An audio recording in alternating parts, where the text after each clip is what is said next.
Gjë në fakt që po e shoh shumë frikshëm që po lëviz 24 orë dhe është ky ofendimi që ju bë Arbana Osmani në një emision live edhe ajo që po shikoj është mënyra se si po e interpretojnë dhe komentojnë shumica e njerëzve dhe unë kam vetëm një pyetje për ju. Pse ju duhet kaq e habitshme ku ne në kulturën tonë shqiptare që fëmijë jemi mësuar të shajmë, të dhunojmë, të bullëzojmë, të bëjmë gjëra. Ajo shprehje që u tha Arbanës na thuhet gjithëve. Në për komente, në për shtëpi, në për stacione autobusi, në për trafik makina kur ti bllokon trafikun ai ta kaput shprehen deri atë kur të ndalon një lypës, më fal se nuk duhet të quaj lypës, kur të kërkon 200 lekë të vjetra. Dhe është një shprehje që ne na i thon kudo, në lagje, në punë. Burri i thot gruas, fëmia ja thot nonës, nona ja thot vajzës vet atë shprehje. Po fakti më i komentuar që pash është sepse nuk po komentonin fjalën që ju tha, por kjo ishte kushërira e burrit saj. Pse habiteni kaq shumë njerëz? Për mua nuk është habi njëherë që gjoj një shprehje të tillë dhe një ofendim të tillë. Ajo që është habi është që ne u japim prezencë televizive, ku televizionet janë shembull, dhe duhet jesh shumë i artikuluar dhe fjalët që zgjedh duhet jenë shumë të matura, se ne flasim për skripte, ne flasim për skenare, ne flasim për gjithçka, por në të vërtetë disa gjërat lindin natyrshëm nëpër emisione. Patjetër jemi njerëz, bëjmë gabime, se dhe unë kam bërë gabime sa herë në studio të ndryshme që kam qenë. Disa gjëra mund të kërkosh ndjes dhe disa gjëra tjera nuk kërkohen ndjes.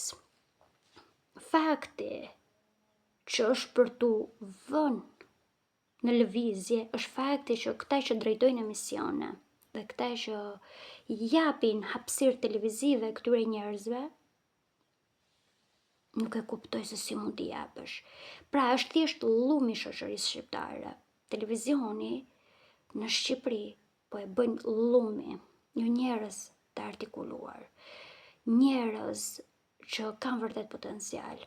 Gjë shumë njerëz që thonë, ky ka jetuar filan shtet, filan mërmër. Ti mund të jesh jetuar edhe në Amerikë valla.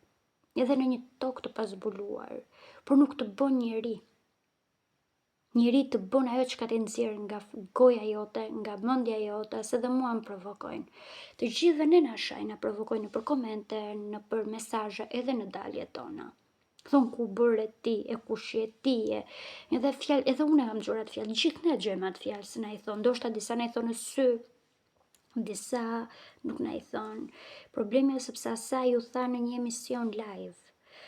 Dhe mua nuk më ndikoi fakti ky. Fakti që më ndikoi është dhe prap do ta them, pse i jepni hapësirë televizive analfabetëve?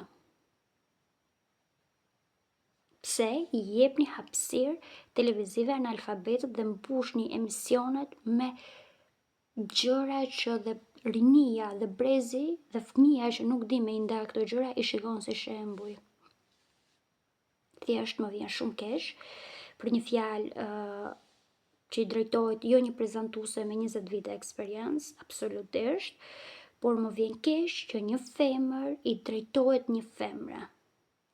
Është gjëja më e shëmtuar, mbase kemi dëgjuar dy meshkuj që shahen dhe bohen, por një femër që është më edukuar, më e butë, më emocionale, më e brisht, është gjëja më e turpshme që dëgjon.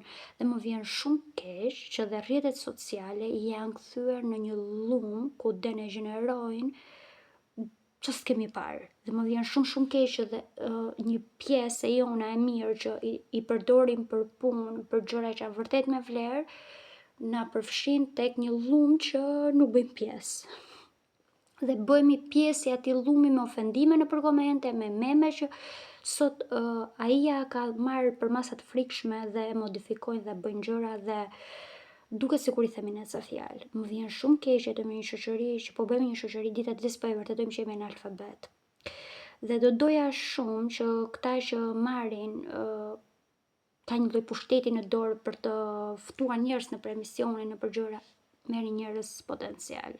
Dhe mos thoni pastaj pse na shau, pse na i bëni duke i dhënë hapësirë disa mostrave, disa njerëzve që flasin për feminitetin, flasin për kulturën, flasin për artin, flasin për arsimin, flasin për gjithçka, dhe dalim se ajo vajza që tha unë librat i marr për aksesor. Tani nuk është problemi që ajo tha shprehjen, problemi është tek ata që dhan hapësirë televizive asaj vajze. Më vjen shumë keq, po të rritesh në karrierë nuk do të thotë që duhet ta fitosh atë hapësirë televizive. Të gjithë bëjmë gabime, mund të bëjmë gabime në të shprehur, në shkronjë, në gramatik, por jo gabime të pafalshme për të ulur vlerat tona. Më vjen shumë keq, po jo çdo kush e meriton një hapësirë televizive. Dhe këtë gjë e kam dhe për veten time personale.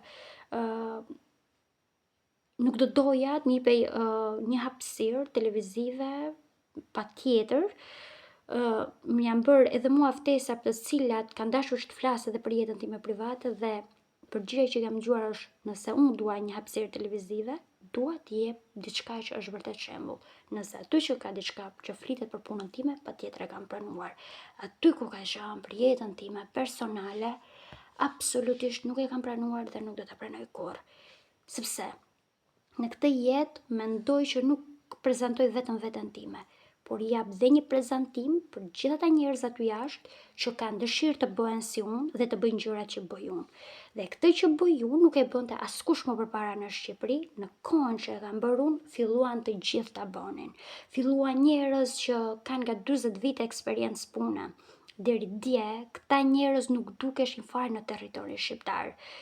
Deri dje këta njerëz nuk i njifte kurkush ta bënin këtë gjë. Sot e kanë marrë identime, e kanë përdorur në emisionet e tyre, e kanë përdorur në reality show shumë të ndjekur në Shqipëri dhe më vjen mirë që ajo që unë i kam dhënë ka qenë një shembull. Por nuk do doja të shikoja veten time, të më jepej një hapësirë televizive dhe ku më jepet një hapësirë që mund të përfitoj në të ardhura materiale më vonë, dhe ta ktheja në një banalitet. Pra, edhe ndoshta ajo vajzë e ka merituar që ta ketë atë hapësirë televizive, por nuk meritoj, nuk besoj që e meriton të përdoret duke e kthyer në banalitet një emision. Më vjen shumë keq, por për viralitet edhe për shikueshmëri dhe për konkurrencë, po bëjmë gjëra të cilat nuk janë të mirën tonë. As në të mirën e shoqërisë dhe as në të mirën e skurkujt. Dhe pastaj mos të shajmë në për televizione, mos të derdhim lot, mos të themi ua ç'a na bën, ua ç'fa na than. Ju lutem, pranojeni këtë gjën dhe duhet të themi që ne jemi një popull i degeneruar. Duhet ta analizojmë këtë gjë përderisa babai përdhënon fëmin, nëna shan fëmijën, nëna bën gjëra të tjera, sepse nuk ka harbuar vetëm gjinia mashkullore, që të harboj gjinia mashkullore kemi harbuar edhe në femërore. Që kështu është një gjë që duhet ta pranojmë shumë hapur në shoqërinë tonë. Jemi ne një pakisë që duam normat, duam respektin, por na përfshin dhe llumi i shoqërisë. S'kemi ç'a bëjmë, por faji është i joni që u japim hapësirë disa niveleve që nuk duhen dhënë. Dhe për këtë gjë duhet kishim reaguar shumë herët si shoqëri. Tani që shikojmë që gjërat po na shtrëngohen sa më shumë e dita ditës dhe sot themi ç'a po bëhet me ne. Jo, thjesht po bëhet ajo gjë që ne kemi dhënë hapësirë ta bëjmë. Kjo është realiteti.